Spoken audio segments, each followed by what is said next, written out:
பொருளாசை பெரிய பாவமா? Praise the Lord. திருடரும் பொருளாசைக்காரரும் வெறியரும் உதாசீனரும் கொள்ளைக்காரர்களும் தேவனுடைய ராஜ்யத்தில் பிரவேசிப்பதில்லை என்று புனித பவுல் 1 கொரிந்தியர் 6:10 குறிப்பிடுவதை நாம் பார்க்கின்றோம்.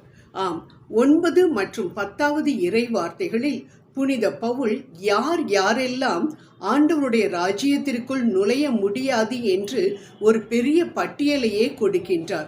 அந்த பட்டியலில் மிகவும் கவனிக்கப்பட வேண்டிய ஒரு குற்றம் பொருளாசை என்ற அந்த ஒரு பாவத்தை செய்பவர்கள். ஆம், சிறு பிள்ளைக்கு கூட தெரியும் வேசித்தனம், விபச்சாரத்தனம், திருடு எல்லாம் பாவங்கள் என்று. ஆனால் இந்த பொருளாசை என்பது பாவம் என்று அறியாமலேயே அநேகர் பாவத்தை செய்து கொண்டிருக்கிறதை நாம் இந்த உலகத்தில் பார்க்கிறோம். இன்று மட்டுமல்ல, துவக்கத்தில் இருந்தே.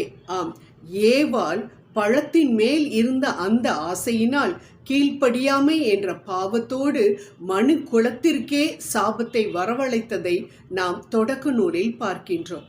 அதே போல சவுல் அரசரும் கூட கொழுத்த ஆடு மாடுகளின் மேல் இருந்த ஆசையினால் கீழ்ப்படியாமையோடு அவர் அந்த ராஜ்ய பாரத்தையே இழந்ததை நாம் 1 சாமுவேல் 15ஆம் அதிகாரத்தில் பார்க்கின்றோம். அதே போல ஆகான் என்ற அந்த மனிதனும் ஒரு பாபிலோனிய சால்வையின் மேல் ஆசைப்பட்டதினால் கல்லெறியப்பட்டு கொல்லப்பட்டதை நாம் யோசுவா 7இல் பார்க்கின்றோம். அன்பானவர்களை, இவ்வாறு எந்தெந்த இடத்திலெல்லாம் பொருளாசை காணப்படுகின்றதோ அந்த இடத்திலெல்லாம் அநேக பாவங்கள், குறிப்பாக கீழ்ப்படியாமை, ஆண்டவருக்கு கீழ்ப்படியாமை என்ற பாவமும் காணப்படுவதை நாம் பார்க்கின்றோம். இந்த பொருளாசையை நம்மிடமிருந்து அகற்ற வேண்டும் என்று ஆண்டவர் நம்மிடம் எதிர்பார்க்கின்றார். ஆனால் அந்த காலத்தில் உடனுக்குடன் ஆண்டவர் தண்டனை கொடுத்தார் இந்த பாவத்திற்காக.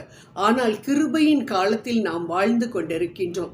அதனால் என்று நாம் இந்த பொருளாசைக்காக ஆண்டவரிடம் மன்னிப்பை கேட்கின்றோமோ அன்றே நமக்கு மன்னிப்பை ஆண்டவர் கொடுக்க தயாராக இருக்கின்றார். ஆனால் மன்னிப்பை பெறாத பட்சத்தில் நமக்கு நிச்சயம் நியாய தீர்ப்பு நாளில் நமக்கு நித்திய தண்டனை உண்டு என்பதை நாம் மறக்கக்கூடாது. என்ன தண்டனை? தேவனுடைய ராஜ்யத்தில் நாம் நுழைய முடியாது. தேவனுடைய ராஜ்யத்தில் நாம் நுழைய முடியவில்லை என்றால் வேறு எங்கு நாம் செல்வோம்? நிச்சயமாக பிசாசுகளுக்காக உண்டாக்கப்பட்ட அக்கினியும் கந்தகமும் எரியக்கூடிய அழுகையும் பற்கடிப்பும் நிறைந்த அந்த நரகத்திற்கு தானே என்பதை மக்கள் மறந்து விடுகின்றார்களே. இந்த பொருளாசையை நாம் தவிர்க்க வேண்டும் என்று விவிலியம் நமக்கு எச்சரிக்கின்றது. ஆண்டவர் இயேசுவும் கூட மத்தேயு 6:21 உங்களது பொக்கிஷம் எங்கு இருக்கின்றதோ அங்கே உங்களுடைய இருதயமும் இருக்கும் என்று சொல்கின்றார். அதாவது நமக்கு பொருட்களின் மேல் ஆசை இருந்தது என்றால் நமது இருதயம் அங்கேதானே இருக்கும். நமது இருதயம் அங்கே இருந்தது என்றால் நமது நம்பிக்கையும் நமது பொருட்களின் மேல்தானே இருக்கும். அப்படி இருக்கும் பொழுது எங்கு எப்படி நமக்கு ஆண்டவர் மேல் நம்பிக்கை ஏற்படும்? ஆண்டவர் மேல் நம்பிக்கை இல்லாத வாழ்க்கை நம்மை நிச்சயம் நரகத்திற்கு தான் அழைத்து செல்லும் என்பதை நாம் மறந்து விடுகின்றோம். அன்பானவர்களே, எது பொருளாசை வேண்டும், பதவி வேண்டும், அதே போல எனக்கு நிறைய சொத்து வேண்டும் என்று கேட்பது மட்டும், அதற்காக முயற்சிப்பது மட்டும் பொருளாசை அல்ல. மாறாக ஆண்டவரை விரும்புவதை விட இந்த பொருட்களின் மேல், அழிந்து போகக்கூடிய பொருட்களின் மேல் நாம் ஆசை வைத்தோம் என்றால் அது பொருளாசை. இந்த பொருளாசையை நிச்சயம் நாம் தவிர்க்க வேண்டும். எபிரேயர் 13:5 சொல்லப்பட்டிருக்கிறது, போதும் என்ற மனதுடன் நீங்கள் வாழ வேண்டும் என்று. அப்படிப்பட்ட போதும் என்ற மனதுடன் நாம் வாழ்வோம்.